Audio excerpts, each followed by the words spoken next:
पाकिस्तानी सियासी तारीख के मशहूर ज़माना अदालती केस के मुहर्रिक पनामा स्कैंडल ब्रेक करने वाले सीनियर सहाफ़ी उमर चीमा ने कहा है कि मुझे आज तक ये समझ नहीं आ सकी कि सुप्रीम कोर्ट ने किस कानून और किस उसूल के तहत नवाज शरीफ को वजारत उज़्मा से फारिग किया था। अपने साथी सीनियर सहाफ़ी एजाज सैयद के हमरा एक प्रोग्राम में पानामा केस का पोस्टमार्टम करते हुए उमर चीमा का कहना था कि ये कोई तरीका है कि आप एक मुंतखब वज़ीर आज़म को वो तनख्वाह छुपाने पर नाअहल कर देते हैं जो इसने वसूल ही नहीं की। सुप्रीम कोर्ट ने जवाब ये बनाया कि नवाज शरीफ ने अपने बेटे हुसैन नवाज से जो पैसे वसूल करने थे उनको कागजात नामजदगी में जमा कराते वक्त डिक्लेयर नहीं किया गया, लिहाजा असासी छुपाने का इल्ज़ाम साबित हो गया।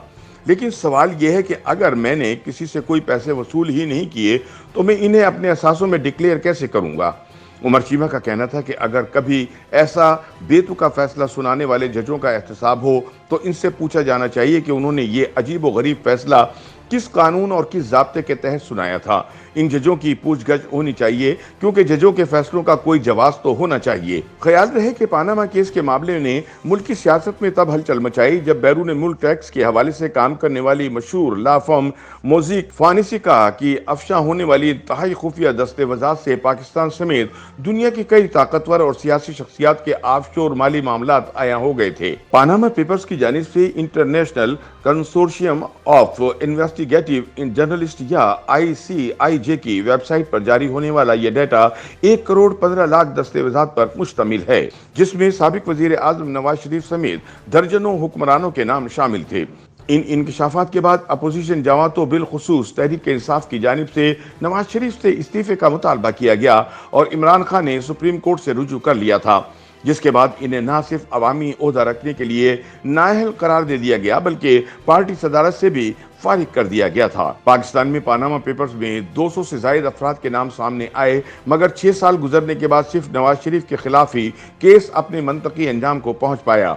बाकी जिन अफराद के नाम आए थे इनके खिलाफ तहकीकात या तो शुरू ही नहीं हुई या सर्द खाने में हैं। उमर चीमा का इस हवाले से कहना है कि ये एक जायज़ सवाल है कि पानामा पेपर्स स्कैंडल पर कार्रवाई सिर्फ शरीफ खानदान के खिलाफ ही क्यों हुई।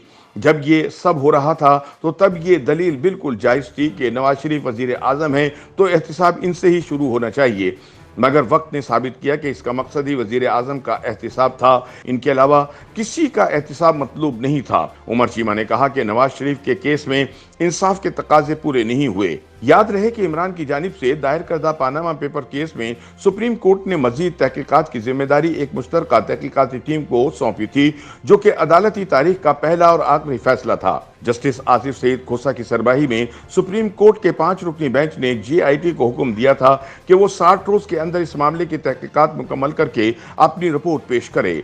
यह भी एक मुनफरिद हुक्म था जिसके पीछे इस्टेब्लिशमेंट का हाथ था। JIT ने 2 माह की तहकीकात के बाद सुप्रीम कोर्ट में रिपोर्ट जमा करवाई, जिसके बाद नवाज शरीफ को पानामा केस के बजाय अकामा केस में नाअहल करार दे दिया गया। पानामा पेपर स्कैंडल में काम करने के लिए तहकीकाती सहाफ़ियों की बैनुल अक़वामी कंसोर्शियम ने मुख्तलिफ ममालिक से सहाफ़ियों को इकट्ठा करके इनके जरिए डाटा इकट्ठा किया। पाकिस्तान से दी न्यूज़ के सहाफ़ी उमर चीमा ने इस पर काम किया। पानामा पेपर के 6 साल मुकम्मल होने पर उमर चीमा से पूछा गया कि जब इन्हें ये खबर मिली कि सुप्रीम कोर्ट ने पानामा पेपर्स केस में नवाज शरीफ को वज़ारत उज़्मा के लिए नाअहल करार दे दिया है तो क्या वो खुश हुए। उनकी एक खबर ने वज़ीर आज़म को ओहदे से हटा दिया। इस पर उमर चीमा का कहना था कि जब पानामा पेपर केस में सुप्रीम कोर्ट का फैसला आया तो मैं शुरू में बड़ा पुरजोश था। लोग सोशल मीडिया पर मुझे मुबारकबादें दे रहे थे और मैं मुबारकबादें समेटने में मसरूफ़ था। इस दौरान सुप्रीम कोर्ट के फैसले की कापी आ गई, जिसको पढ़ने के बाद मेरे तासुरात बिल्कुल बदल गए। मुझे अदालती फैसला इंतहाई मज़ाहिका खेज़ लगा। उमर चीमा के मुताबिक बतौर सहाफ़ी हमारी ख्वाहिश होती है कि हमारी स्टोरी का असर हो, लेकिन अगर इसको कुछ लोग अपने ज़ाती या सियासी मकासद के लिए इस्तेमाल करें तो इसमें खुशी वाली बात नहीं होनी चाहिए।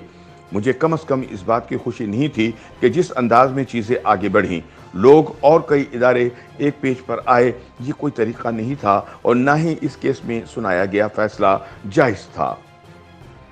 YouTube पर गूगली न्यूज देखने के लिए youtube.com की सर्च बार में गूगली न्यूज TV टाइप करें। गूगली न्यूज के पेज पर सुर्ख रंग के सब्सक्रिप्शन वाले बटन पर क्लिक करना ना भूलिए। YouTube पेज पर अपलोड होने वाली वीडियोस से बाखबर रहने के लिए बेल आइकन पर क्लिक कीजिए। आपको हर नई वीडियो के बारे में नोटिफिकेशन मौसूल हो जाएगा।